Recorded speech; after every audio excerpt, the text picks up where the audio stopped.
Whew. All right, so we're going to give everyone a minute to arrive. Welcome, everyone. This is the Soil and Compost panel. This is our future 2022. Start speaking French there. So many people here are from around the world. It really is amazing. It's an honor to be here with you. And it's an honor to be here with my friends. Yeah, so this community of people who love soil, people who love compost, people who work with compost tea, people who learn from Elaine Ingham, we all are friends and we all help each other out. We talk about soil microbes. Wonderful people send amazing microbe flags as gifts. Keisha, thank you so much. Casey, you all are just amazing. Are we matching? Are we matching right now? Is this happening? We are. This is amazing. Not actual, but I got a The forest. Oh, that's a good one. You know what? It's getting hot in here. I'm getting so excited that I'm just gonna. That's right. Oh! There's layers to this onion. Good that's good. Nice. All right, I just let in another group of people. Thank you all for being here. I think we're gonna have a lot of people just arriving. If you don't mind, if you're not already muted, I'm gonna mute everyone, and I don't want to mute you guys though. We'll see what happens. We might be able to unmute ourselves. Okay. I'm gonna ask to unmute you. I just muted you. Now you're being asked. We're back. All right. There's a way to unmute yourself, Keisha. Am I unmuted? There you go. All There right. you go. Yeah. Awesome. Yeah. Oh, and there's Brian. Brian is here. Yay. Now I have to locate him. Brian, raise your hand. I found you. Oh, it's moving. So what's happening is more and more people are arriving, and so it's shifting around in real time. All right, Brian, if you raise your, there you are. I got you. We've got 5 pins. This is it. Welcome, everyone. All right. So just to start with the overview, how this is going to work is there are buttons down below if you're on a computer, and if you're on a phone, certain phones you can like literally tap it and then they'll appear, you know, it's just like, or shake it or something. And so you click on the chat down below and you open up the chat, and please let everyone know where you're coming in from. I see people have already started. Say hello, share where you're zooming in from, and what your interest is in soil. Let us know, because this world's pretty deep in soil. There's a lot here. And yeah, we want to know where you're coming in from. So please share right there. And there's also a button down there where there's reactions. And in there, you can be raising your hand, you can be clapping, you can be loving, you can be crying, you can be doing all these different things. So feel free to use those emojis. And if you have a question and you want to ask it, please click raise your hand and I will find you, and we'll listen to your question, and we'll take turns answering it. Sound good? All right. And I will just keep letting people in, because I think that we're just going to continuously see that happen. And those of you who I let in, please, if you don't mind, remember to mute yourself. And let's get going. All right. So if you don't want to come on video or have your voice on here, please put your question with in all caps, question at the beginning of it. And we will find it in the chat, or I will find it in the chat, and I will read it aloud to our panelists. Thank you all for being here. All right. Whew. All right. So I'm looking for hands. And we can just start with introductions. Actually, that's what I'm supposed to do. I've got a list here. I got to stick to the list. I got all excited. I just saw you all here, and the constant admit. It's like, I admit, I want you in here. So these are some of my peers, mentors, and good friends. And we help each other out. We discuss things. We learn from each other. And we get wonderful gifts from each other in the mail. And so I'm so excited to introduce these folks. If you don't know them, you are going to hear more and more from these individuals on into the future. It's never going to end because they have they're as curious as it gets, and they're as excited as it gets when it comes to soil and compost. And the messages that they have to share are so important. The insights that they have and the projects they're working on in the company, you know, biocatalyst amendments. Catalyst bioamendments, mix that up. My apologies. They are so vital and so important. So starting at the top left corner, we have Keisha Wheeler, co-owner of Catalyst Bioamendments. Do you want to provide any? Do you want to introduce yourselves, perhaps? I mean, sure. I'm a soil food web consultant. I'm one of the owners at Catalyst Bioamendments. Thank you, Matt. You know, I'm just microbe obsessed, I guess. I make compost, I consult with people, I have all kinds of jobs. All of them have to do with microbes. My favorite stuff is like the flags in the background. I really like making microbes, you know, able to be seen by people, because that's the one thing about them, right? Is they're invisible. We can't see the microbes covering our skin or in our soil unless we put them underneath a microscope. And so step one to helping people understand how important these microbes are is just to make sure that they can see them and that they understand who they are. So that is my passion. Casey. Well, hello, everyone. I'm Casey. I'm also a co-owner at Catalyst Bioamendments. And yeah, I don't know. Yeah, we wear a lot of different hats. Like we are big compost producers, but we're also consultants. We go out and assess people's properties and have a look and see what we can do about mitigating water and just how we can bring life back to soil. That's kind of our big passion, is just getting microbes to the people. So yeah, I think it's on to Matt. Yeah, hello, my name is Matthew Trumm. I'm in Oroville, California. I do all kinds of things permaculture based, but I was really brought into the techniques aspect of permaculture. I dove deep with Elaine Ingham. I worked for her up at her research institute in Berry Creek, which is like 30 minutes away from where I'm at right now, 5 minutes from where I used to be. Yeah, I got introduced to her and her whole program and learned how to compost, you know, thermal composting the way Elaine does it, the very specialized sort of way that Elaine does things. And I really, since then, have developed my own sort of systems, simplified it. I use a lot of community connections with my systems. And I also have a very long-standing mother pile that we've started some very special rituals with, and you know, been spreading through the community. So I teach a lot of compost classes. I do consultations as well, and you know, I just get out compost to the people. So by any means possible, the mail must go on, and so must the compost be turned. Absolutely. And Brian? Brian Disappeared. Brian, Where are you? Hello. Oh, he's muted. I didn't, oh my gosh, asked to unmute. Oh my gosh, embarrassing. My fault. Woo, success. There he That is. was how do I inform you? Yeah. Brian, you're a macro arthropod. You're in the Yeah. grass. Well, I'm living in a fifth wheel, so you don't want to see the mess that's behind me. It's a really enclosed space, but anyways, yep. So I am Brian Vagg. I'm my wife and I own a company called Sprouting Soil, and we're soil biology consultants.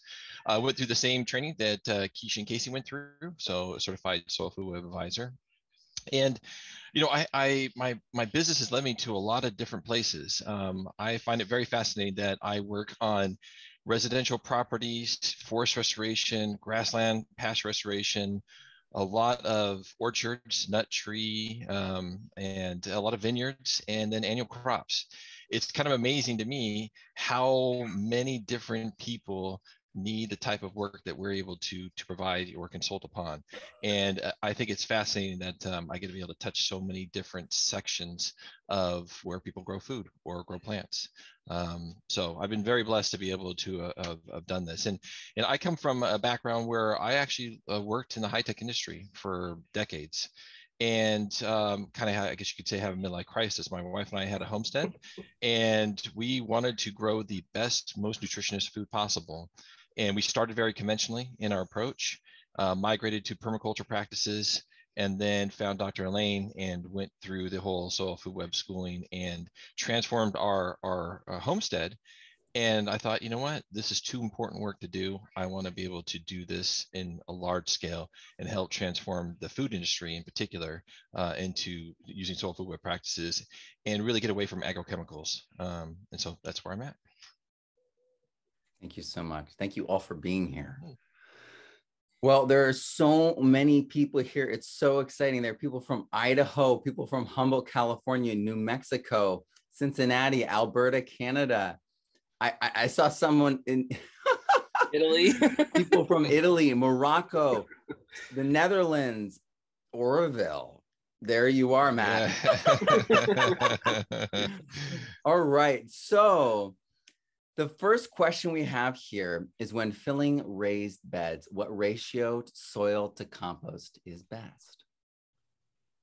Should we start just the way we did? Sure. Oh, Keisha, you're on mute. Keisha's muted again somehow. I've asked. Yeah, There you it are. happened. I muted myself because I was coughing. I didn't want to interrupt Brian. Sorry. No. So yeah, I mean, ratios of compost to soil in a raised bed it's really gonna depend on what kind of compost you're using. If you're using something biocomplete, where when you look under the microscope, you're seeing plenty of fungi, nematodes, amoeba, lower bacterial counts, you really don't need that much compost at all to inoculate your bed. Unless your parent material in your bed or your soil is somehow, toxic in some way. If there's something in there that's not good for plants, maybe it came from the dump, or maybe something had happened to the soil, had been chemicals put on it before. In that circumstance, you might need more compost, but we find you just need, just a sprinkling. These are microorganisms, so they're so small and they can reproduce so quickly. It's more about holding the situation where they can really feel comfortable multiplying and really taking over the soil. It's more the conditions that you're looking at than the amount. And so it's hard to get any of us to give you a direct answer as far as ratios or recipes go, because it just depends.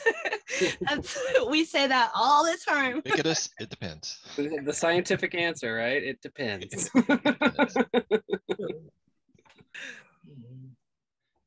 Casey, do you want to add anything? I guess, yeah, I could jump in. Sorry, I forgot I was next in line. It's okay. It's okay. Yeah, I don't know if I'm gonna be able to say much different than what Keisha said. I can say that there is certain instances where you can add too much compost, especially if it's rich in biology. We've seen this a lot in small pot containers. If you put too much compost in there, things are so active that sometimes it can actually be detrimental to plants. So that's something to be worried about. We've seen people use our compost 100% in a small pot, and people don't get used to how much less water they're going to have to use, because the water holding capacity of that compost is so high that top layer might look dry, but if you turn that pot over, it's soaking wet on the bottom, and you start rotting roots because you're watering it like it's a peat moss potting soil blend. And so, it is very situational. And so you just have to, look at what you're doing. If you have a microscope, looking at it first with a microscope, see where your biology levels are at.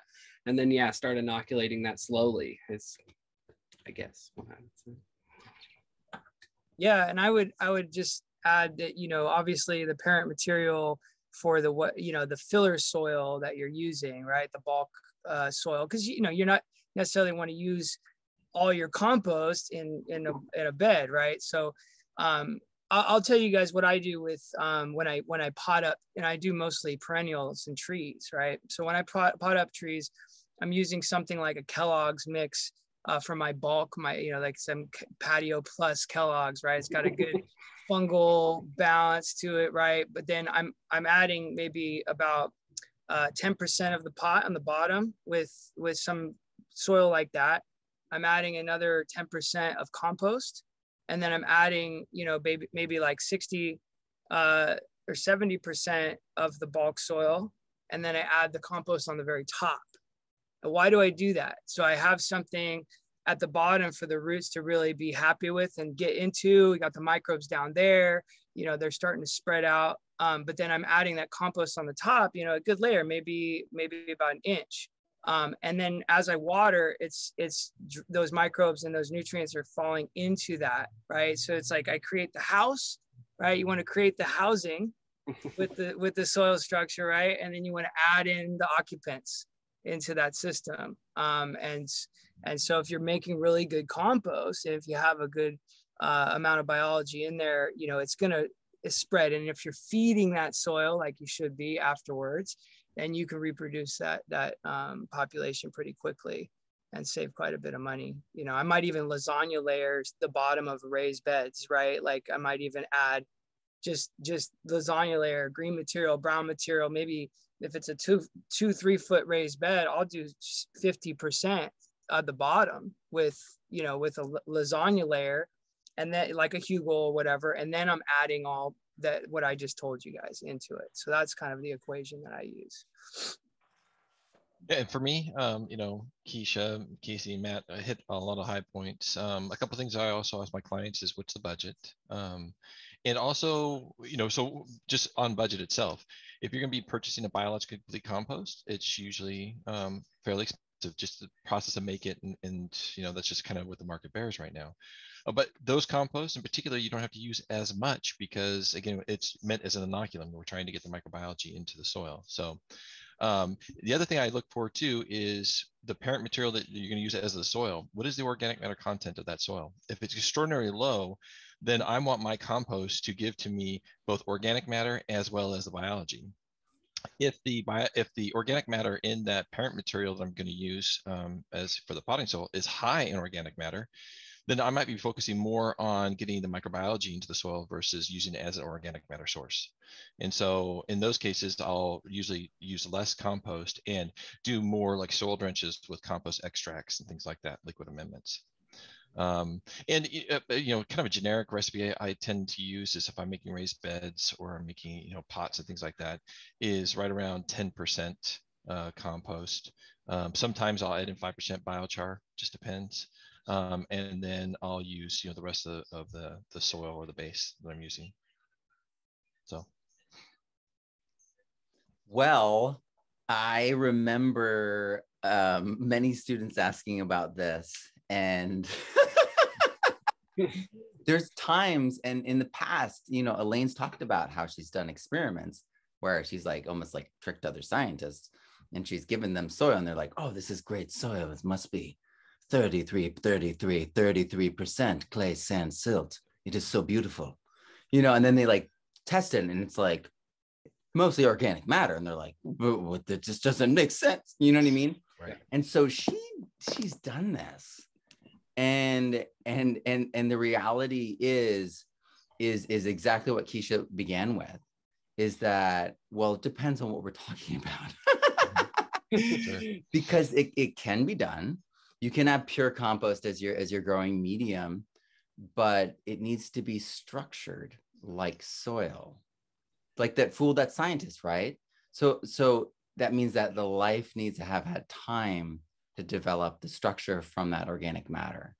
So it's very mature, very fungal, because the structure, right, it starts with, as we all know, Elaine, right? It starts with the bacterial glues, and then it's the fungi taking those together and making the structure. And so it absolutely can happen, but it's usually a longer time scale if you're using just compost. But I've done it. So because I listened to Elaine and I was like, well, okay, we're doing it, and I did it, and I had great results for a lot of plants. Now we have to caveat that with I was growing a lot of a lot of like garden plants. I wasn't growing trees because I know that some people like Matthew, you know, you're doing perennials, but I was using straight compost and it was like amazing. I mean, you've seen me for years do my thing. And so I've always felt like, all right, so the reason I felt like this is because the soil in California, for many of us, like burns our hands. It's so alkaline and oxidized and caustic. And so the compost was my friend.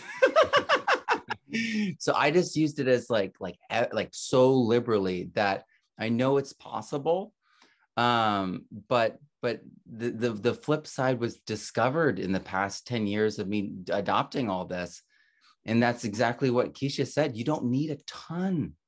I mean, you can get a small amount of biology that is so rich that the flywheel of photosynthesis takes off right there in the soil. And I'm getting chills just talking about it. You guys create such good compost. Brian, you do such great work. Matthew, you're such an inspiration, and you're the seed spreading so much of this. So yeah, all these things are possible, and it's so great to have this the spread. You know what I mean? To show the full range of depends. One of our favorite phrases. Yeah. A lot of people say that's what permaculture is really all about, and I feel like that's what, you know, being human is all about too. Well, it's like, depends on what's for you, what your plan is, what you're drawn to in all this. It's so awesome to see so many of you drawn to soil and compost here today. All right, so next question. As a homesteader in a cold climate, what are some ways to incorporate your products and keep them alive in winter? And how long does it take to create a mother pile? All right, well, let's break that up. So let's start with cold climates. What are some ways to incorporate your products and keep them alive in winter? I suppose it depends on how cold you're talking about. For us during the winter, even if it's getting down to freezing, those microorganisms are still holding out just fine. We're from California, but we are a bit north, so it's cold here. I imagine, you know, maybe our microbes wouldn't hold up so well at -30, but in general, if you just keep it maybe in the garage or I mean, outside is probably fine, just as long as it doesn't get so cold. Fungi actually really takes off during the winter. It likes the colder temperatures. So it's actually your nematodes and your protozoa and your bacteria, those are going to slow way down in the cold. But fungi, that's its time to shine. So don't put winter off as like microbial deadness. Everybody's still doing their thing. So I love it. Wow. I would say too that, you know, putting it in the ground, put your microbes in the soil. Soil is itself its own thermal mass. It, you know, unless it, like Keisha said, unless you're in an area where your frost layer is getting down, you know, 2 feet or 3 feet or something like that, then anything, you know, below that top 3 or 4 inches is going to be completely fine. It's at a stable environment. And actually, like Keisha said, again, with those reduced temperatures, fungi actually really has a chance to start taking off then, because it has no competition with the bacteria and other things in the soil. So that's when it really is its time to shine. And of course, mulch over the top of that soil, and that just adds an extra layer of insulation. So yeah, I'm storing microbes, our compost, a product like that, is store it in your soil, store it in your ground, get it out right away. Don't leave it in a bag. Get it out in your fields immediately. agreed. Right. And well, what you guys do with the canvas covers on the windrows, you know, having maybe an even more insulated if you got in a colder environment. But if you're in a cold environment, you have to think you're acclimating these microbes to that climate that you're in. And so, you know, even if some of them move, I would see it as more like moving down, right, into the soil, or maybe some die on the surface level, but they're only going to reoccupy that territory when spring comes back, right? And so you're actually helping that microbial population acclimate. This is why it's so important to have compost happening everywhere in all climates, because then we're acclimating microbes to those specific areas. And so, you know, you want to, if you don't want to get compost that's made in, you know, Southern California and put it up in the mountains where it's going to get below 0. necessarily, because you're not going to have the same acclimation of the microbes. So I do think that there's benefit in actually seeing that happen. And some go dormant anyways, but it's not a big deal. Yeah, I've got some clients in Michigan, North Dakota, so that, you know, some pretty cool climates. And actually, we were having a discussion just recently about, you know, what are we going to do next year when we start making a lot of compost on farm, and then we want to hold compost over for the springtime frame, because for them, thaw happens quick, and then you have very short time to, you know, to get your product out into the field. Some of this is, if it's not such a massive scale, can you put it indoors? Can you go into a barn? Can you go into some kind of area you can at least protect some of it from the elements? Another thing that we are thinking about trying is to actually provide some food sources to that pile over the winter time frame to keep microbial activity going, and seeing if we can keep, you know, at least some minimal amount of heat so that the pile doesn't, you know, freeze through. And so I can't, you know, talk about the successes of that because we haven't tried it yet, but that's something that we're thinking about doing. And then if you're outside, you know, cover as best you can. If you can put some kind of layer of mulch over the top of your canvas you put there to provide some insulation, like, because the microbes will still be working in there. If you provide some insulation, you should be able to maintain some amount of heat inside of that mass to help with the freezing aspect of it. So yeah, those are some ideas. Yeah, I mean, we saw it in our compost lot. We just got like a foot of snow in Nevada City, and yeah, just the whole compost lot. Even though their compost piles are covered and they're not actively thermophilic, they're still like body heat temperature, and so there was literally no snow like within a 1 foot square, or, you know, all the way around every single windrow. It melted it all off on its own. Yeah, they're super active too. If you get them under the microscope, they didn't seem hampered by the cold at all. Right. Even the amoeba were still going ham. Yeah. Use it like a black felt in that case. You know, in California, summertime frame, you don't want to use a dark colored felt. You want to use a light colored felt because you don't want that solarization. But maybe in the northern climates in that wintertime frame, if you want to maintain a little bit more heat in that pile, then use something like a black felt on top of it so that you can provide some solarization to it. Wow. Wow. We are getting such great information. Thank you so much for being here, everyone. I can see everyone. I can see people going like this right now. They're taking notes. I love it. I love it. Take those notes. And in fact, you know, I recommend taking notes all week because there's a lot of incredible information being shared. Next question. I can't seem to find any compost worms anywhere. Any tips on how, where to find them? And as I am only using microbial compost, is there anything I should pay attention to? So I'll take the stab at that just to start with. You know, one of the things, if you're going to make thermophilic compost, at least in my experience, when I made a lot of thermophilic compost down in California, I couldn't keep worms out of my compost piles. So I would end up getting compost worms in there anyways. Now, granted, I'm not growing them for like a vermicomposting operation where I'm trying to have a massive amount of worms, but at least if you're trying to get some worms started, I'm sure you could probably go through your thermophilic compost, find some worms, and then go through a breeding program with those worms to try to build up your base so that if you wanted to do vermicompost, you could do so.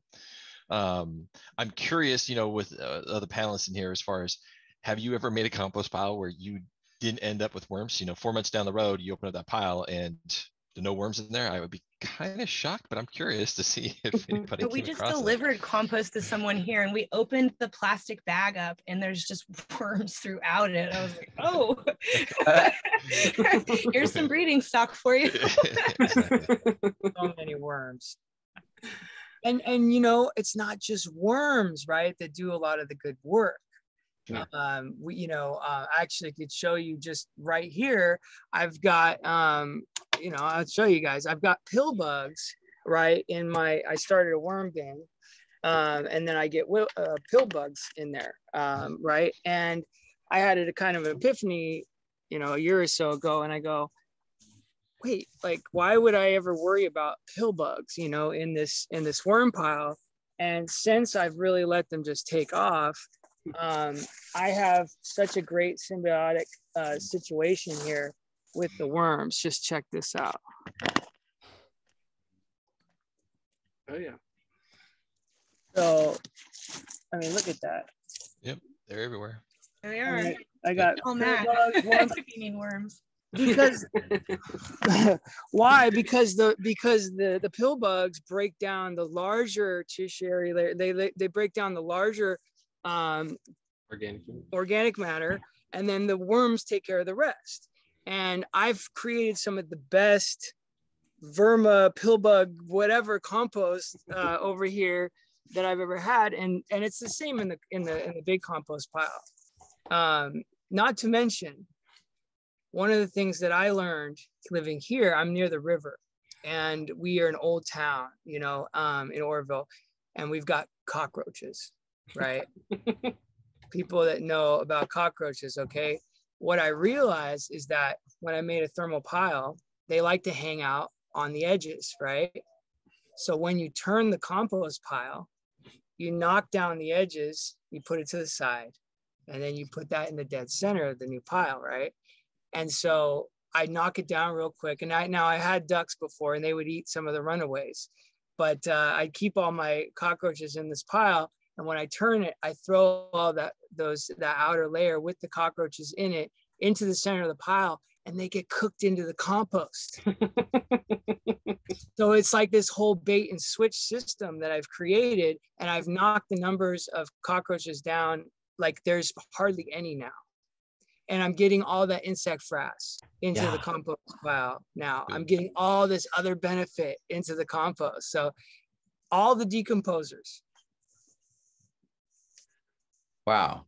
So one of the things I was thinking about, if you're in a region where it's hard to find worms, something that you could do is set up like a giant pitfall trap. The pit composting, like grandma's compost, where it's like somewhat dug into the ground, it's like a giant pitfall trap, which is something, soil scientists do they make a hole in the ground. They're making a collection. There's a little bucket down there.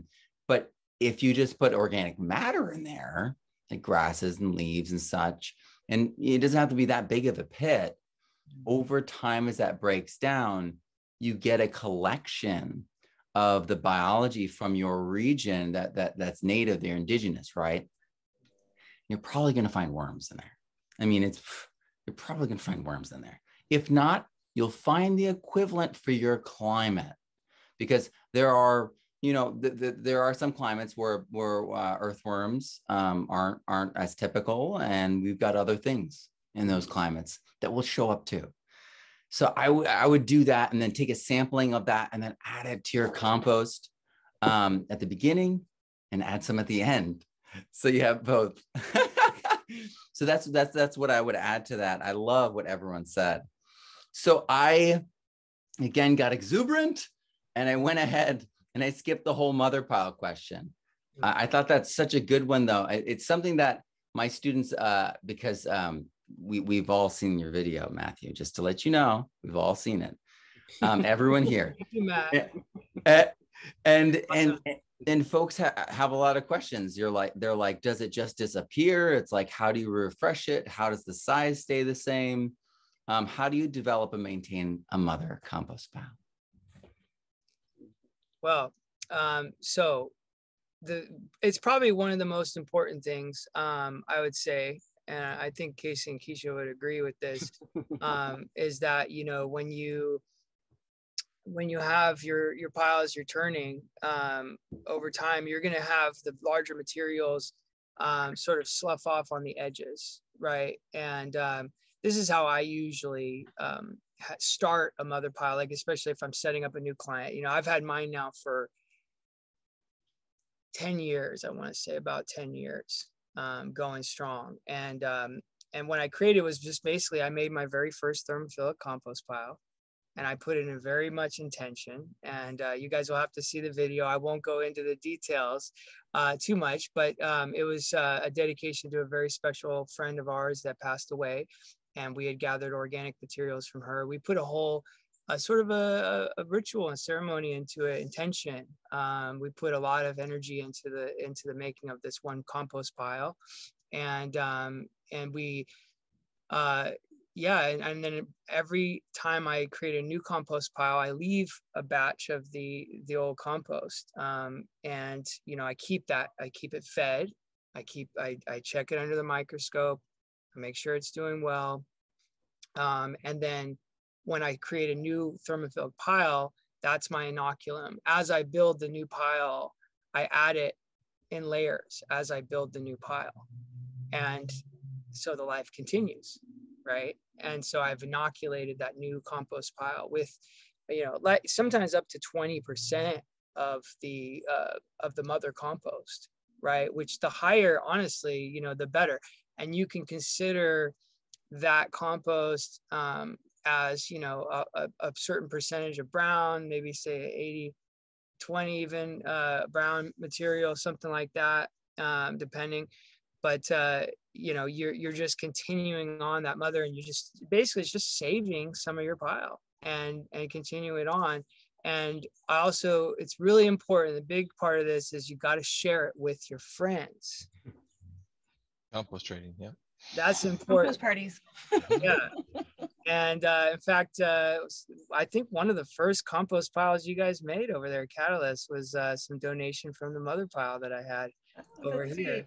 Yeah. I didn't know about that, Matthew. We put Yeah. in, we used I knew that we used our 6 piles from the Soul Food Web School, the ones we had to make to graduate with Elaine. And so that was like, but I didn't know yours went in there. They didn't tell me. Yeah, Greg and Zach, and about, I don't know, about like, I don't know, a couple hundred yards of wood chips or whatever that we. The wood chips for sure. Yeah, and the wood chips. And so what this is the exciting thing about mother compost, right? Is we're building this massive collection of microbes, right? And we're adapting them to localized areas, but then we can spread them out to our friends in other bioregions, and we can build up this base of microbial life, and it's like universes, you know, that we're creating, and we're spreading around. And so, you know, going 10 years now, my mother compost pile, whether it's in the plants that I've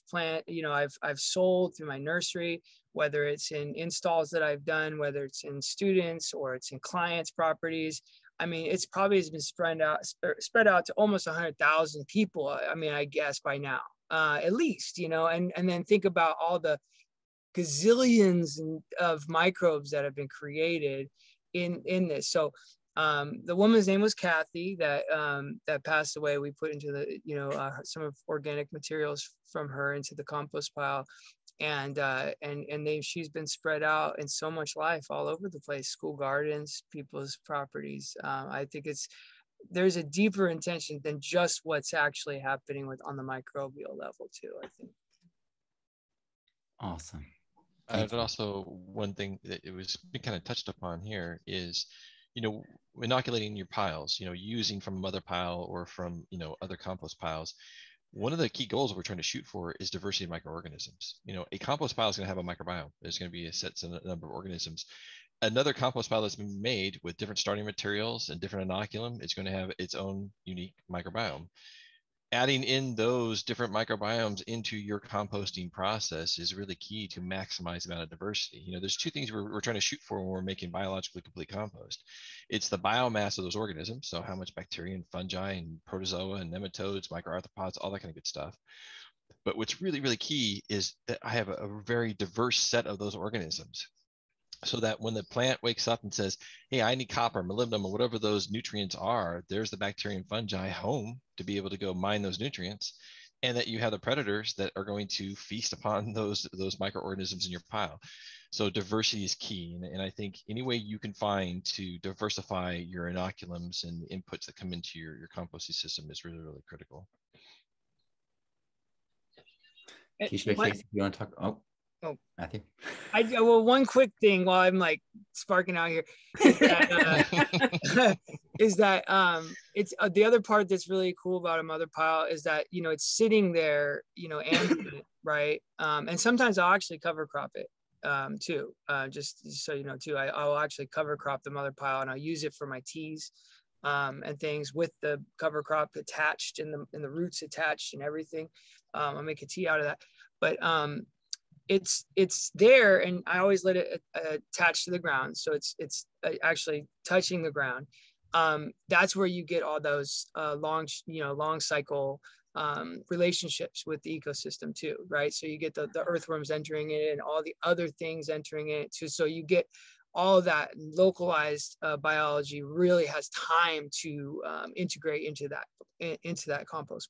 So that's, to me, the other really huge part. And you got bigger chunks, right? Like I said, it's coming off the big pile and it's going in there and it's having a time to break down, right? And so you want all the different sizes of materials for all the different kinds of microbes, the diversity that you're dealing with. So I'm done.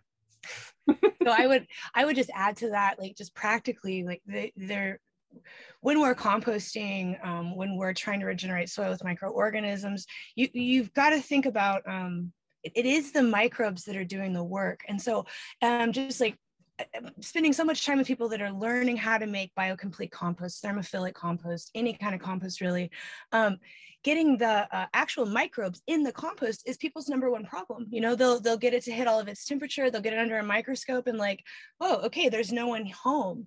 And so you've got to think of it like you're starting a farm. If you want to have a cattle farm, you cannot just buy pasture and just hope that a cow's going to wander over that's pregnant and start a herd, right? So this mother pile is literally like, these are your workers. These are your animals, so to speak, that are going to make these changes for you. So it is the mother pile that you go to as like I'm like Eva Schneider, who used to work with the school. She always put it to me like sauerkraut or sourdough starters. We're all really familiar with that. Like if you have a sourdough starter, it's way easier than collecting wild yeast from the air. But then after time, like you can get a sourdough starter from San Francisco. They're famous for their yeast, but that yeast lives in San Francisco, right? So you're going to get a few batches off of sourdough bread that is that same yeast. But eventually your native wild yeast is going to take over and it's going to start making the bread for you. It's going to be the leavening agent. So it's the same with compost. It's like, you know, we take compost from Matt. I wonder how much DNA from that original pile of compost we got from you, Matt, is still in our compost today. It'd be really cool to follow this mother pile around if we ever get the funds to just like DNA heavy. Send me the samples. Send me the samples. I have to use the nanopore within 3 months. So send me the samples. I'll run all the tests. Oh, let's talk about this after we're done. Wow. Always. Casey, do you want to add anything? I mean, I feel like we've covered the bases on this one. Good. So it's like. So something that, you know, I'm all into summing things up. The way I view it is that they're developing libraries. They're developing microbial libraries, and Matt's talked about compost parties. But if you think about a bioregional compost party where everyone comes together and brings their little bit of compost and combines it into a larger compost pile, the amount of diversity that we unlock on our sites, like if we actually made an event physically where we came together and did this bioregionally all over the world, and like annually we did this, right? This would change everything. This was my idea, Matt. I'm just making sure you know this is. I said it was his idea, right? I said him. You said it. I did. I was about to say it. I didn't want to take up any more time. I was like, oh man, I better say it before the end, you know. Well, that's why I'm here. I think the Matts need to combine and throw this party. Is that happening? We're gonna do this next year, please? The mother compost stomp party. Yeah, we got to do it. We can team up with John Liu and do it all over the world. There you go. I mean, even if we actually did that, though, if we had samples that we everyone made like 24 samples and then sent them to all the eco restoration camps, yes, that alone would kickstart a new reaction. Mm-hmm. And like we said, like what Keisha said, the native microbes will take over with time. But what happens is there's an exchange, like horizontal exchange of DNA, but there's also this conversation, and there's a secession, and there's a reaction, and then there's a growth, and that's, you know, where we're at as humans and as a culture right now. So it's so beautifully apt, you know what I mean, that we work with soil, because it's the healing that the world needs, but it's also we just see these metaphors. We see this imperative to work together for the greater good that's implied in all the actual functionings of the soil food web. So it's awesome. It really is awesome. Base of all life. Oh, it's the base of all life. Like, what can you celebrate, right? Celebrate, yeah. I feel like we need to start creating holidays around all these things and celebrating more. I love it. All right, here's another question. When foliar feeding, are there times you should wash it off later, i.e., before hot sun or consuming, etc.?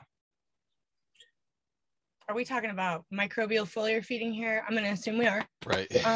I wouldn't wash it off, but you know what really happens is it's hard to wash it off after, you know, I can't say an exact amount of time, but these microorganisms and plants work together. And so they, in a way, shake hands. And I think unbinding them at some point, you'd just be, you know, it would just be like rain flowing over the leaf. I think if you wanted to get rid of what you just put on, you'd have to do it pretty instantaneously. You would need to spray and then come right back over with water and wash it off. But I can't see any reason that you would do that unless, let's say you've accidentally made a really thick compost extract and sprayed it on like a glorious flower and it looks ugly. Maybe then you would rinse it off. But do you guys have any ideas of when you would? No, I mean, I was just thinking that we were at that one property spraying and she was just like, just don't spray these flowers, right? She was a cut flower lady. Yeah, and that's really the only scenario I could see where you just want to wash the dirt look off of it. But if you're applying microbes through an extract or a tea to the leaf surfaces, yeah, there's literally no reason to go back behind it and spray it off unless, of course, you've just over extracted compost into that and you're just shooting mud out on your leaf surfaces or something like that. Right, or you're you know, it's on vegetables or something that you're about to harvest, right? Right. Or you know, anything like that, right? Anything you're gonna harvest. Yeah, if it's just biologicals, you know, if it's just microbial, yeah, spray, then it's no problem. And even in the, you know, even in the heat, you know, of the California sun, right? Obviously, like early morning is the best time to do these sorts of things when the stomata is open on the leaves, right? Accepting that. So you know, you just want to do that in regardless. You don't necessarily want to do it at the hottest time of the day. It's okay. Your plants can wait till the end of the day or the next, you know, next morning, you know, like don't feel so panic. All these organic systems are slower anyways. But yeah, if it's a tea where it has lots of other stuff in it, then you're getting into, you're a little bit more detailed, right? A little bit more complex. So you might not want to do that. And as it gets closer to a hot morning or something like that, but I don't see a problem. Yeah, we spray, you know, when we start doing like large scale agriculture, you know, let's say we got to go spray 10,000 acres of almonds. Those spraying operations, it's going to take a few weeks to actually go through the entire orchard, and they're spraying 12, 16 hours a day.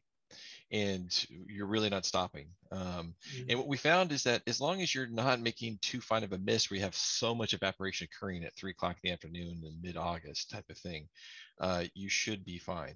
And in its own right, those biofilms that bacteria create and fungi, the glomulins and so forth, have a little bit of a UV protection to the organisms themselves anyways. And you know, to be honest with you, you know, washing something off as far as a tea is concerned, well, I mean, we're really brewing a tea specifically so that we create those biofilms and those glomulins and those things that are going to be sticky in a sense and allow it to adhere to the surface of the leaf. So we really want that biology to maintain and stay on that leaf surface. And you'll find that once you apply those microorganisms, the plant is pushing out exudates. That's when the microbial populations start to grow on the surface of those leaves.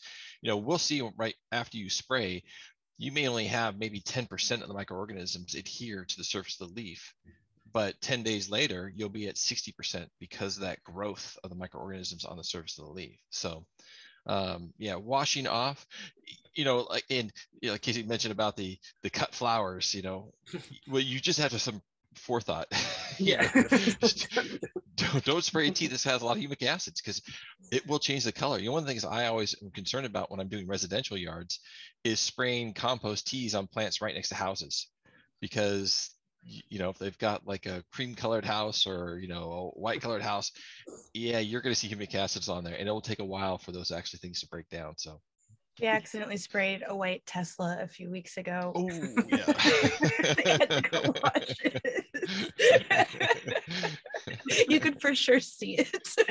Oh yeah, the humic acids will stain. Wow, that, you know, that's something I never thought about. I'm always just layering it on more and more. So Well, it's a school of hard knocks. I've sprayed a property and then looked back after I did 3/4 of the yard and went, oh my gosh, I just sprayed their house, and that you could just see where all that tea was at. And then you try to wash it off and it's like, it's not really coming off. Dry. But it will usually break down after a month or so. But that's, you know, school of hard knocks. You learn those kind of things. wow. Somebody said cover crop that Tesla now. I saw that. That's great. They definitely would if they could. They're those kind of people. Yeah, right. That's amazing. Up value. So here's the next question. What's my first step? And actually, I'm going to pair this with the next question because they're like a swinging door. What's my first step to creating, to work towards creating a compost pile that is alive? And then the second question is kind of the opposite. What do you think about electric composter machines like Beyond Green? They stir and apply heat for compost newbies, or those of us in cold climates who want to compost more in winter. So I've seen someone sent me a picture of this thing. It, like in hours, makes like something.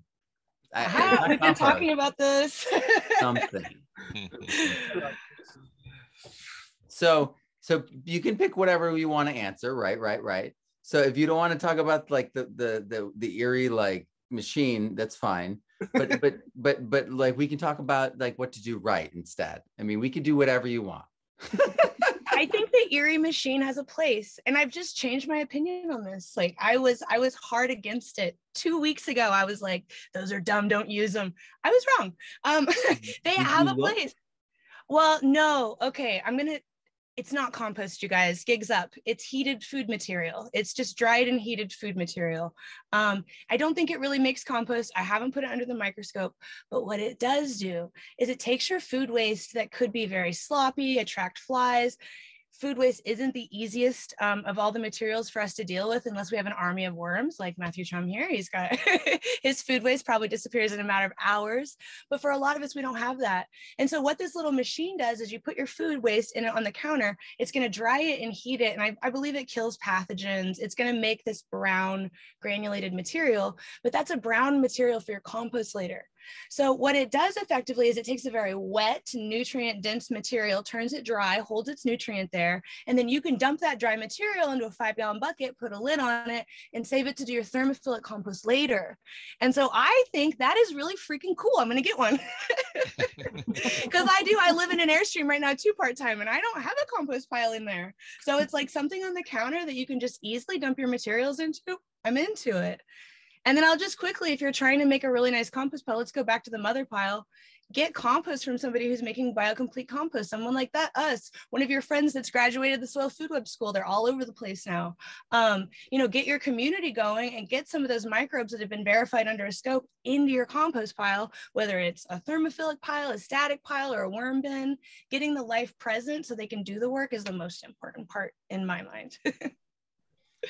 I guess I'll start off on that. Is like the making a good compost pile is diversify your ingredients. Don't just use one single source of green material, one single source of brown material, one single source of manure, or whatever your high nitrogen is going to be.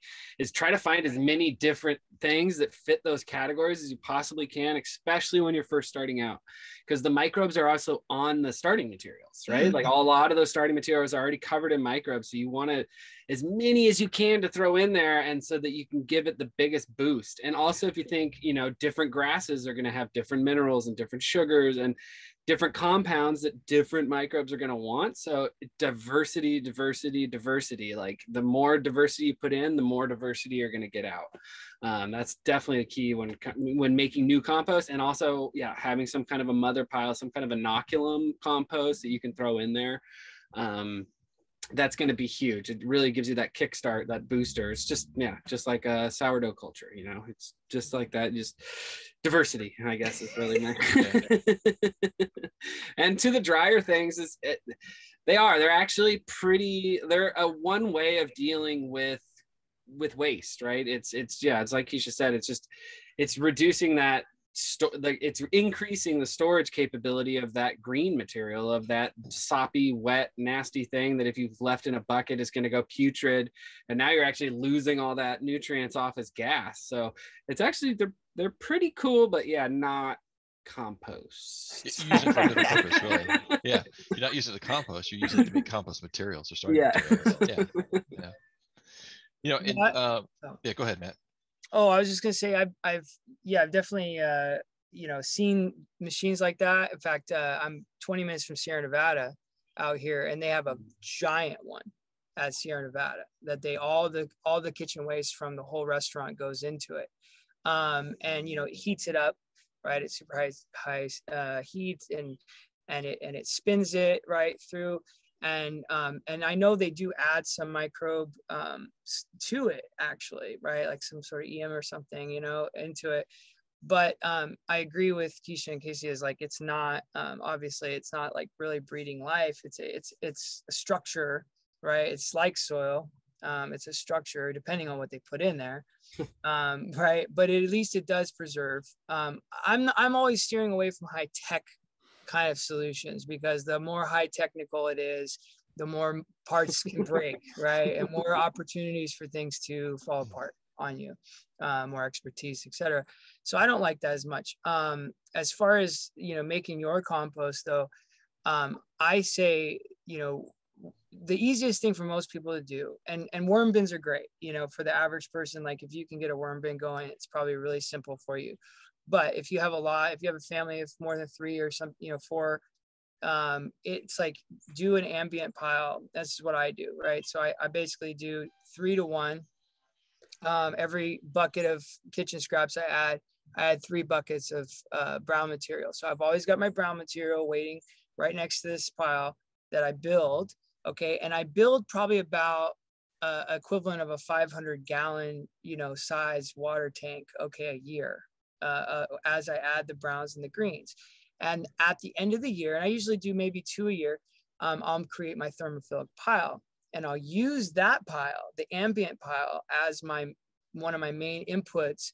I see it as about an 80% brown, 20% green in the end, because it's most of the green material has probably been reduced in the pile over the year. And then I add that as my. And it's gone. Oh, right when you got the good part too. I know. And the actual secret is. And I've never told anyone this before. I'm sure he'll be back in a moment. Matt, he said he was logged in under another name as himself again on this webinar, so he might be switching over to that. I think he was anticipating something like this happening.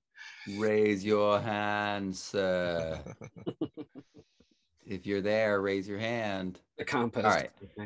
So I don't know if he's there, but I'm sure he'll ask to come back in a moment. Yeah. So next question, it's another one of those kind of swinging door 2 question kind of things. Can you reuse potting soil and just keep adding compost? And then the second one is, people talk about how they always need to buy new soil. Can you define new soil? This is something that I have seen too, and it's. Well, when people say, the soil's tired, or I've used up all the nutrients in that soil, what they're really talking about is a soluble pool of nutrients. And if you don't have a microbial community that's going to be breaking down the sand, silt, clay, rocks, pebbles, organic matter, and so forth, and re-adding soluble nutrients back into that mix, then yeah, your soluble nutrient pool is gone. I think you have to have a ridiculous amount of long period of time to see if you're going to get anywhere close to using up the available mineral and exchangeable pool of nutrients in that soil. I reuse the soil all the time. And in fact, I look at it in my garden beds when I had my homestead. It was just an ever-ending building of soil. I never had to replenish, replace my soil. I would add mulch and materials, organic matter on top of the soil. But in reality, the base material, I've been using that for, I don't know, 16 years, and the garden only got more and more productive over time. And you can apply that to large scale agriculture as well. It's the microbial community that's really important. It's not the soluble pool of nutrients that's important in that soil necessarily. I have a gripe with just the way that soil is used to describe the potting mix that you buy at the store or in bulk. That's reduced waste material in most cases. Very often, the way that the waste products work is the city dump or these large scale facilities will get inorganic materials at mass. They'll reduce them into something that looks like a compost. Excuse me, they'll either give it away or sell it for very cheap to a middleman who's going to add a lot of soluble nutrients into it, manures, and all kinds of things, humic acids, you name it. Then you get this material, and we call that soil. That's not soil. Soil is the ground that we walk on the earth. Like there's sand, silt, clay, organic material, and microorganisms in soil. And so often when people are talking about replacing soil, they're talking about replacing an organic material that's come to them from a third party, which isn't actually a soil. But even that material, without having any sand, silt, or clay in it, yeah, you can keep using it endlessly if you've got plants in the ground. That's where cover plants, your low growing perennial cover plants are really great. And also just getting microbes in there, like Brian said. Soluble nutrients leach out, but the microorganisms are creating this relationship with the plants where it's just ongoing delivery of food resources. And so whether you're growing in soil, like the earth soil, or in some sort of potting mix, that can still be extended out. I mean, I've heard of people doing 30, 40, 50 plus cycles. Not to mention, if you just think about the forest, there's never any point when someone has to come in, dig the trees up, rip out all that dirt, replace it, and then sit them back in. These trees have been alive since trees were able to grow. I mean, there's some really old plants on this planet that have been sitting in the same soil for many cycles. Mini growing season. Mini growing cycle. Yeah, agreed. I mean, I don't think there's ever a time, unless I don't even know. I can't think of, even if there was a disease or something in the soil that you can't take care of with biology. Adding biology, I think, is really the big thing. As a lot of the times, like Brian said, it's soluble nutrients that people are wanting to get back in there. And so I never understood the whole process of tearing out your pots and throwing out all that soil and then coming back and refilling them all back in, when you're just going to end up dumping a whole bunch more soluble nutrients on that process anyway. So yeah, I think adding organic matter and adding organic matter with biology is what you need to do to soil that you feel like you need to throw away. Yeah. And you hit on that disease aspect of it. A lot of people say, well, I want to prevent diseases, so I'm going to throw it away. I'll give you a story back in my homestead. When I was conventionally growing, buying starts from nurseries, I got a Fusarium and verticulum in my tomatoes. And I had built this wonderful trellising system for all of my tomatoes. And pretty soon I couldn't grow any tomatoes in that soil because you put a tomato in there and it would just become completely decimated by Fusarium and verticulum. When I started going down the route of the soil food web practices and really understanding why disease conditions occur, and then also how do you change the microbial community, I was able to, within a season, change the outbreaks of VF. And after that, it was like, I plant tomatoes in that row every year, disease-free, no problems, because I'm managing a very healthy microbial population. So there was no need to get rid of that soil because it was disease infested. I had just changed the conditions in the microbial community in that soil so that the diseases were no longer able to take advantage of my plants. Your pathogens were a microbe food. Way to go. Exactly. Sorry, I cut out there, guys. He's back. We noticed. Yeah. Well, I unplugged. I was so excited about the worm pill bug thing I unplugged earlier. I was a low battery and I totally forgot to plug it back in. This is how excited we get about this stuff, okay?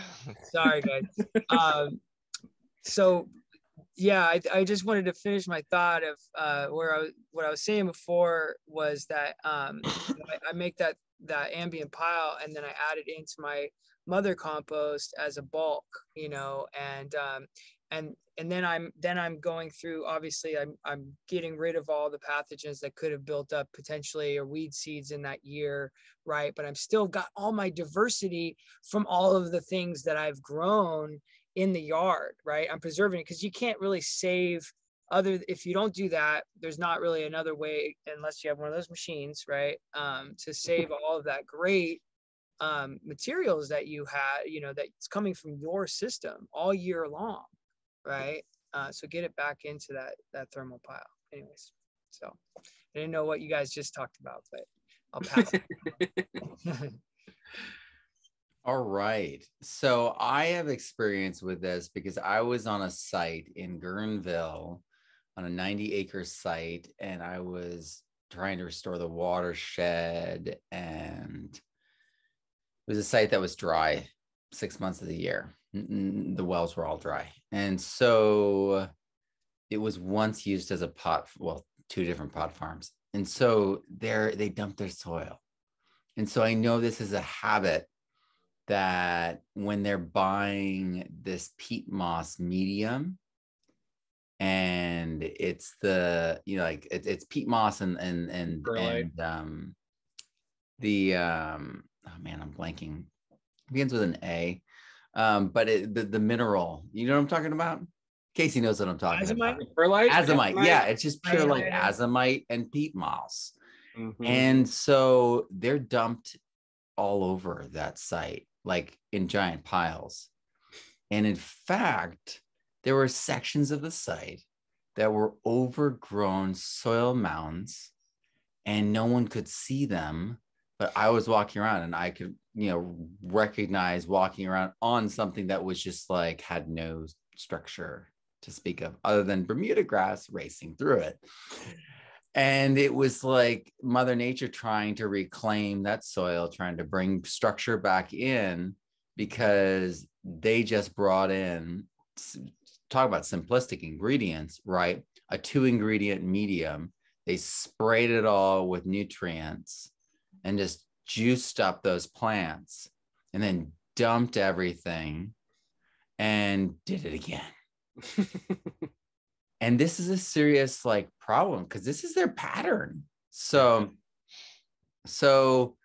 that's, I think that maybe you heard an echo of that in something else, or maybe you're from that industry, but it's a myth. It's a total myth. And if you've got biologically rich soil, you can even do no-till in pots. I've done it. You suddenly start finding there's worms in your pots. They're aerating for you, and down to the microbial level, but all the way up to, the macroarthropod and the worm level too. So we really can make living soil happen, but it's all about having that touchstone, that microbial local library or bioregional library, or maybe you put an order in to Catalyst Bioamendments and you get a sample, because it's legitimate. It's like you look at it under the scope, it looks like nothing else. So so just adding it into your compost can give you like a library download. You're like, I got Audible now for you, for your microbes. So I can't recommend them enough. All right, let's do the next question. Have any of the panelists or attendees ever had a chance to use a microscope powerful enough to see bacteriophages in soil compost? If so, what role do you see them playing in the soil food web? If not, what role do you speculate they play in the soil food web? And if applicable, how would you adapt your composting techniques to modulate, encourage, or diminish their populations in a beneficial way? So should I just talk about the limitations of resolution? Mm-hmm. Right. So you can zoom in on an image that is already at resolution. You do it all the time on the internet, right? You zoom in and it just gets blurrier. The limit for that is at 1000x. So at 1,000 times, you're at that limit, and you can zoom in further. It just gets more blurry. So that's the limitations. And you can do electron microscopes, but that's like a room of equipment. So that's not like what most of us are doing. Maybe a technology will do something cool. But yeah, I'm sure we've all seen bacteriophages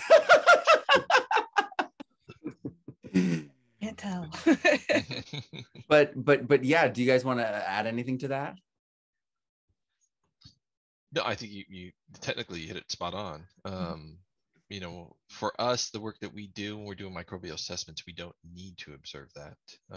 We are doing much more generic taxonomical kind of counting of organisms. You know, and there's some staining you can do to show if an organism is biologically active or not, but that increases the amount of time and essentially cost also to do that kind of testing. So I really don't have anything else to add beyond that. Keisha, Casey? Yeah, no, it's like, yeah, to be able to see that kind of detail to that, like ability of focus. Yeah, that's a scanning electron microscope. It's literally the size of a Volkswagen, and you need to coat everything in gold palladium, and then that, you know, and then that's ionized down, and then they blast. You know, it's just like it's one sample of that can be like $4,000 just around one sample. So it's just outside of what we do. You know, it's like you can take a $300 microscope and throw a drop of water on there that's got compost in it, and you can see the bacteria. You can't go to species because, you know, it doesn't have that fine a detail, but you can go sometimes into category like, oh, that's a bacillus rod. You can see it moving around, or little teeny cocci dotting the background, and you know, you'll see them modal sometimes, or just buzzing from us talking and the water vibrating. But yeah, so we don't really go to that extent of detail when we're looking through the microscope work that we do. We're really looking at, is it small, medium, or large cocci? Is it small, medium, large rods? Are there any kind of pathogens in there? And you can make those identifications pretty easy. But that's about to the level that we need to now. Not saying that, you know, going down into a greater ability to understand the biological realm is not, you know, we shouldn't do that. We should, but that's more of a research type of thing versus a practicum type of thing where we're going to go out there and help farmers do the conversions and so forth. So, and I would add that we're going to go a different route. DNA sequencing is becoming democratized. I'm just starting on it. I'm learning. William Padilla Brown is helping me, but it's really promising. We're going to be able to start showing how incredible these composts are, and I'm getting chills about it. But that's how we're going to know if the bacteriophages are there. There's companies that do it for you. I think the cheapest is like $300 from Microbiome. They'll read all the DNA in your soil or in your plant sap. They can do just about anything. But again, right, it's considerably more than most tests. And I mean, at that point, you could buy yourself a microscope and and start on the journey. So that's what I would add to that. Can you give us the top 3 things I need to do to get a hot, healthy compost pile? The top 3 things. I kind of like that question. My brain's going, ah! Prioritize which so order. But because you use the word hot, I think that right there points to the fact that you need to make sure you have a really healthy, clean, high nitrogen input material. So we're looking at manures. We want fresh manure, not aged manure. It's a lot different than when you're going to put some manure in your garden. You don't want to let it sit for a year. If you want to make the pile hot, you want, I mean, like fresh is the best. Right out the butt. Yeah, you could just catch it, put it in the compost pile. That's the best way. And then diversity of manure. You know, if you had, you know, I just like dream of going to the zoo and having like all like their manure pile must be like the best, except for wormers, which is another point. Is like you don't want to just get manure from anyone. A lot of farmers just indiscriminately give antibiotics, give wormers, give all kinds of chemicals to their animals just to kind of broadly make sure they don't get sick. It's good to find somebody who farms their animals the way we farm our microbes. And so like, it's funny, we'll get emails at Catalyst and it'll be from someone who is like, they are applying for a job with their manure. They will be telling us like, our animals only eat the finest, diverse foods that are local to this environment and they're never treated badly. And it's really, they speak of their manure like it's gold. And and that's the kind of manure that you want to get. A person who really is caring for their animals in a way that their manure is high quality, like those people know they do that on purpose the same way we do. So often you want to just like get in your community, start meeting your manure producers. Another thing you can use as a high nitrogen ingredient is brewer's waste. This stuff comes for free from your local breweries. It's a good reason to drink a beer. You go there, have a beer, pick up some compost materials. It's great. Another thing is seeds. Any kind of seeds. Not really any kind of seeds. We really like smaller seeds. They break down easier, they compost faster, but we love bird seed. You get like 10, 15 species of seed in one bag. And so we'll mix our manures with our brewer's waste and then add seed, and bang, that's 15 different ingredients just in your high nitrogen category. And so Casey hit on it earlier. It's like every single one of those categories, you want to go as hard as you can on getting as much diversity as possible. Those are two things. I'm going to stop. I'm going to give you guys a chance to talk. I'm like, there's endophytes inside the seed. That's a good one. We get so excited, we start panicking and hyperventilating and sweating. I would say that. Yeah. Sure. So one thing when I look at it is also depends upon the type of compost you're making. If you're making the thermophilic compost, there's going to be a different set of top 3 things versus a vermicompost versus a static or an ESP or that type of thing. If you're looking at thermophilic composting, for me, I think some of the most important things is, and Keisha really kind of hit on this, was recipe. Do you have the right mix of browns, greens, and woodies to sustain the right amount of energy in that pile? I think another thing is very, very key is moisture. If your pile is too dry, you are going to not kick off the biological activity. If it's too wet, you're likely to go anaerobic and you're fostering a different set of organisms. So moisture management is really, really key. And then the last thing I would say is mixing, which is kind of a weird thing, but I find that if you're going to make a really good thermophilic pile and you don't mix those materials very well, you're going to have very pockets of anaerobic, very high temperature kind of stuff, and low temperature pockets. So having a very homogeneous or ubiquitous mix of your compost when you're doing thermophilic composting is really important. So that would be my top 3. And this goes back to the compost party there. We created like a dance and a song when we create our piles. And we actually everybody will add, their material and go around a circle, adding it to the compost pile. And, we're adding all the diversity of greens and browns and everything as we're going the pile, mixing it as we build it, right? Rather than, it's like big layer of brown, big layer of green, etc.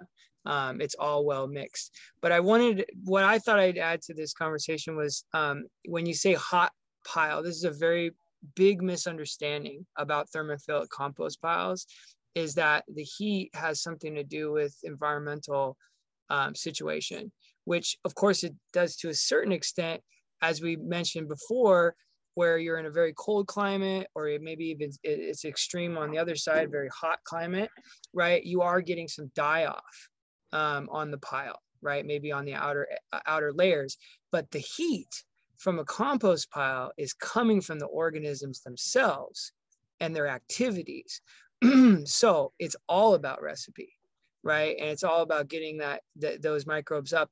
And if you know that you're in a extreme on one side or the other, obviously having protection over the area where you're making the compost. You can't do this large scale usually. But yeah, it depends. Right. But what I would do is make it slightly larger. And so that's the easy way, because then maybe, okay, if there is going to be some die off, it's just on this extra outer layer. Now you've got a little bit more mother pile at the end, right? When it all comes down to it. So to me, that's a big understanding is like, well, how, it's so cold out, my pile is going to die off. No, it's not. It's the microbes doing their work. Yeah, top 3 things: diverse ingredients, water, tools. Microbes. Diverse ingredients. That was the first thing. Wait, we have 6 most important things. I'm trying to keep it simple. Hey, Matt, if I don't know, this is a little wild card, but if I could share my screen, I pulled up a little thing I created to help build a compost pile with friends. It's a calculator, a compost calculator. I share it with all my students in every course. It'd be a real quick thing if we have that ability. Sure. Okay. So I just share my screen here. It says you gotta give me permission. I'm nervous because we're recording. Yeah. I'd have to make you host. It doesn't say co-host, but I think I can. Hold on. Oh, You just have to go to me and then to participate. But does anyone know if switching hosts, does that end the recording process? No. Brian, do you know? No. I don't think it does. But No. yeah. It doesn't. It'll maintain. Everybody cross your fingers. Good energy. I see people saying don't. Okay, I can describe it. I can Mark says describe it's it. fine. Can you put a link to it, or You know what? add I'll the put a file link to down- it and I'll describe it. Okay. Yes, that's what I'll do. You can add a file and a link in the chat, and so everyone can get it that way. Okay, That that's way really good. That Yeah, way I understood. Yeah, I understood the. Okay. Yeah. So basically, guys, I'm gonna just start. I'll just describe it, but it's essentially an Excel file that I created, or a Google file like Excel, and it basically has all your different ingredients. It has a material description space. It has the unit number, and so I give a total units, and I like to build my compost piles as, I'm going to put this as you guys as viewers for now. And so I like to build my compost piles to be like for a single, not a windrow, right? So for you just doing a at home kind of thing, 500 gallon. Okay, so that way it's even numbers. It's easy to break up. So it comes into how many units?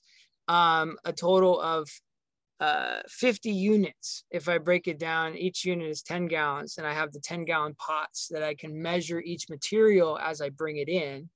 I measure how many pitchforks does it take to fill a 10-gallon pot. So I'm like thinking about that too, as I'm building pile, if I want to do it that way. So it comes out, when I build mine, depending, it's about 25 units. So 250 gallons of brown, 20 units of green, 200 gallons, and 5 units of high nitrogen. And that's a general speaking, right? Because these things are complex. But this allows multiple people you're working with. So when I do a permaculture design course, I have, all my students bringing materials in when we do our compost day. And so we're able to build our materials on this before we get together, so we know we have enough materials. And so the key is diversity, right? And so every person say, okay, I can bring in 6 units of wood chips. Okay, I can bring in, and it's this kind of wood chips. I think they have, maybe 2 units out of that is green because they had green leaves on them, right? So you're getting really specialized, right, when you're building these compost piles, and you're able to just build up to that 25 unit total, or 50 unit total of the compost pile. So anyways, here's my link. I'm sending. Thank you for the link. Yeah, so you guys can check it out and see what I'm talking about. But it's a great tool. You feel free to copy it and use it. Make a copy, use it for yourself. Thank you, Matthew. Thank you so much. All right, so we've been here almost an hour and a half. It's been absolutely incredible. I want to just honor everyone's time and give a time check so that people are aware. It might be a perfect time to do one final question and then do the giveaway. Are we excited about this? Everyone ready? I forgot about the giveaway. Yeah, that's why I write things down. Sorry, man. You're a great teacher. All right, so the final question is a perfect one. Speaking of teachers, I'm going to start teaching compost classes for local charter schools. Thank you, Amy. Thank you. This is exactly what these kids need. what is a common first timer mistake that people make when beginning composting? What a great question. I think Casey hit it on the head in the last conversation, which was diversity of inputs. If you get down to, you're going to use 50% manure and 50% bedding, straw, you're going to make compost, but the amount of biology and the diversity is going to be probably very, very low. So that would be my opinion, is one of the biggest mistakes is that you don't use a good diverse set of inputs. It's funny, I was going to agree with you, Brian, on something that you said earlier about mixing. I mean, I can't tell you, especially with hand turn piles, when we use our machine, it mixes really thoroughly. But when I'm doing hand turn piles, sometimes I build a compost pile and like the temperature is just not rising at all for days and days and days. And it even starts to go anaerobic. And you know what my problem was? Didn't mix it well enough. So now every time I do a hand turn pile, I build it, mixing as much as I can, and then I do a turn just to make sure that I get it all the way. That's mine. I would say for me would be not getting your materials up to moisture.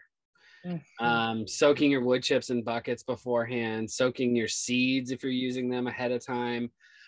Even soaking your green material, because a lot of that stuff, it takes a long time for it to absorb that moisture. So you'll build your compost pile, and even if you're watering over the top, all that water is just running through and running right out the bottom.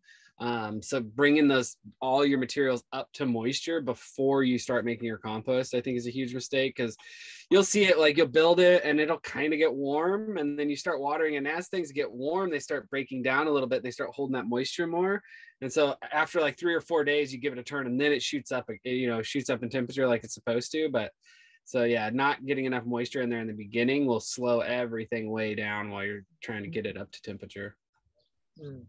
So I would say that the average person out there is probably doing what we all have started with in their first composting, which is like some, mostly food scrap, ambient or, static compost pile. And I'd say if that's the way you're accumulating materials or you're building your compost, the number one problem people have is not putting enough brown material into that, and also letting their materials go anaerobic and rot before they even put them out into the compost, right? In the bucket in their house, right? Just collecting it. Like, you need to get that material out fresh. You need to use materials as fresh as possible. And what I actually do now is, in my house, I have 2 buckets. I have a bucket of wood chips, and I have a bucket for my actual compost that I build with my food scraps. So I add wood chips on the bottom of that empty bucket. And then as I add in my food scraps in the house, I add wood chips. I layer it 3 to 1 in my bucket in the house, because not only does it absorb all those juices, all those juices that like to sit at the bottom of the 5-gallon bucket. Oh, we love those juices, don't we? They're the great. Isn't that the greatest stuff to deal with? This absorbs all of that. It doesn't stink. You can let it go, and you can even set it outside for a number of days before you even put it in the pile. So you could have that pile, in the cold months, like outside the back door, right? And then you finally get to go out there one day. That to me has been a game changer for my setup. Anyone that brings wood chips into their house is a friend of mine. Yep, exactly. Agreed. All right. So I would add to this that what I did was I overcompensate sometimes. That might be an obvious weakness of mine. And so I would add too much nitrogen, and my piles would be like the rockets that like explode upon like liftoff, the ones that go like straight up and straight down. So you're in the a little is good, more is better kind of category. Right. I'm like, you can kind of tell I'm like, all right. So as a child, when my dad would say this about me, is when someone asks for water, Matt, you tend to just use a fire hose on them. And things don't change much. And having teenage boys only shows that it's genetic. So yeah, I would overdo it. And what might have happened to you is it gets too hot too fast, and then it runs through the water. And so then you get the ammonia smell because it hit too high heat. We like thermophilic, but we don't like crazy heat. And so I would have my forming the fake fungi, the Ascomycetes, the white stuff. I would have that happening to me. Actinobacteria, that would happen to me. And so that kind of thing, I think, happens to a lot of people. Is but the greatest thing about working with compost is that if you don't give up, it'll forgive you. And so like I would just add in more carbon. I would just add and I would always have extra stuff. Like you learn that early on. You need to have extras to like as you're learning this process in the beginning, have extra green, have extra manure, and have extra brown right there. So if it's seeming like it's like way too hot, add a little bit of the brown and a little bit of the green. And then if it's like cold, add more of the green and add more of the manure. And it's a learning process. That first few piles years ago, I would kind of wonk back and forth. And I would be like, oh, it's too hot. Oh, it's too cold. And you just start to learn in that process, to develop an eye, develop a feel, and also to look more carefully at what you're putting in the ratios. And you even with the piles that were too hot or too cold and took extra long, you end up with something that if you give it enough time, if you give it enough attention, you can really fix it and get something half decent. Maybe not anywhere near as good as Catalyst Bioamendments, because this is a science. They're rocking it over there. But the static compost heaps, you really can, and your first piles, all those kind of mistakes, you can rub the corners off these things with time and a little bit of care and effort. So I'm really excited. We're going to be talking now about the giveaway. The giveaway. Yeah. Do you want to lead us on this, Keisha? About I'll select the person, but do you want to lead us? Oh, good. I was like, I don't know how we do this, Matt. I can handle the selection part. I can do the teacher part. Okay. We could start with. Will you just go through each one and then pick the person as we do the thing? Do you have the cloth, the microbe fiber cloth? I do. It's beautiful. Ta-da! Upside down. These are cool. This is by Protozoa Princess did this rhizosphere drawing. It's got a lot of nice microorganisms. You can see that's where the action happens. We got fungi on the back. That's a photo from an old growth forest. That's what you should be seeing through the microscope. When you go to the redwoods and grab a pinch of the soil, that's what it looks like under there. More fungi that you can take a stick at, and then it just eats all the sticks. It's amazing. That is amazing. How do we do the picking? Do you just scroll through and? No, I've been going through. That's what the time was while you guys were talking. I was choosing, but we can keep going with the. Sure. So the flags are next. The flags were made. The idea was prayer flags, right? Like in Nevada County, like everybody has prayer flags outside their house. And I thought, like, wouldn't it be cool if they were microbe ID prayer flags? Matthew hit on it earlier. There's so much like spiritual intention in what we do, or at least intention in what we do. So I made the flags as a way to not only have a talking piece about microbes anytime somebody comes into your house. Like we always want to attack our friends and tell them everything we know about the soil food web. But it's just a fun little decoration to always remember the work we're doing. And then let's see, what else was there? We have the t-shirts. Matt was really put on a show earlier. Casey has one on. This image is really cool. It's actually developed of our compost lot. That circle is a microscope view. Those are amoeba and fungi. That's what you see when you look at our compost under the microscope. So if you buy some, you can check it out under your microscope and see that. All those plants and mushrooms, those are the common things we see at our compost lot. Those 3 species of mushrooms pop up all the time. And those flowers surround every single embankment. They're chamomile. And then we have compost. We don't have, you'll get a bigger bag. We'll send you a 10-pound bag of compost. But it'll be the same as what he has in his hands right there.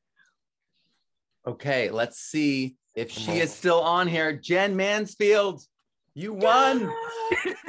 Jen! Are you there, Jen? Jen, are you there? Like she's there. I direct messaged her.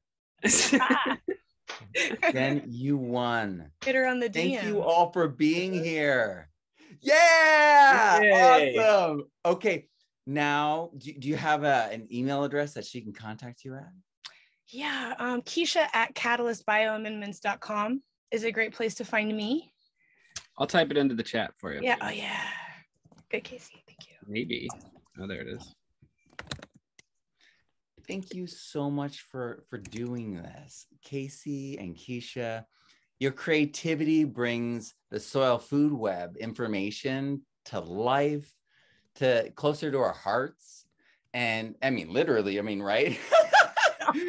but I mean, it's above where I work every single day. And every time I look at it, and actually, even the hole punches that popped out of it, I went and put it into my, I have a vessel where I have like things that have like power and meaning to me.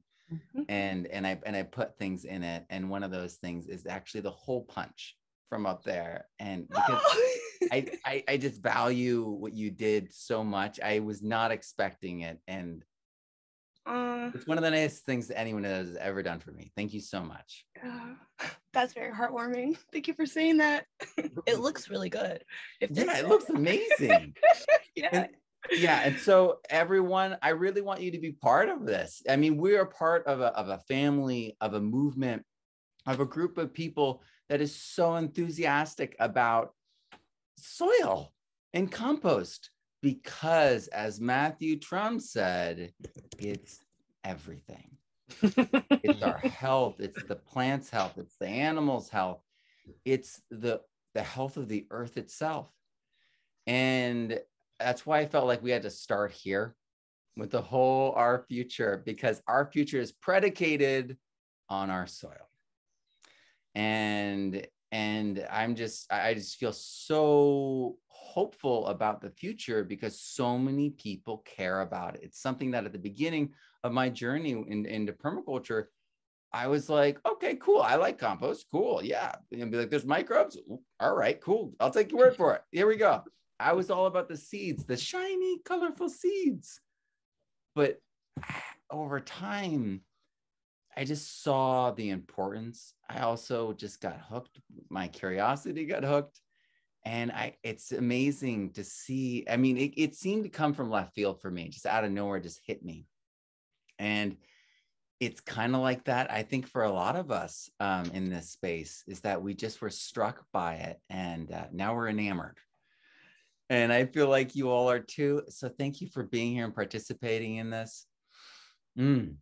Keisha, Casey, Brian, Matthew, thank you all for being here. And I'm going to thank our sponsors at this time.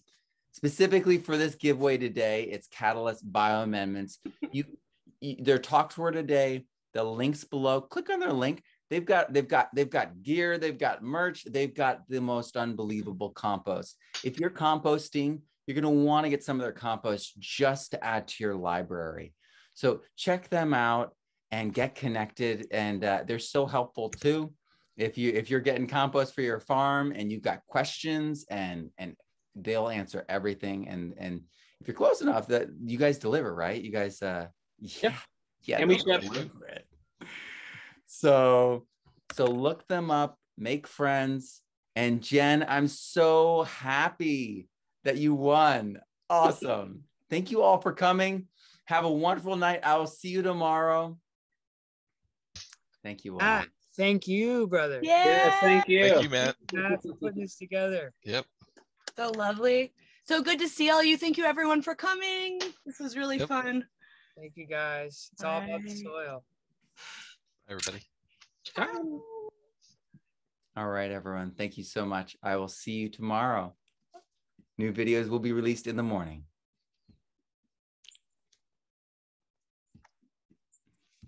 All right. There we go. Have a wonderful evening, everyone.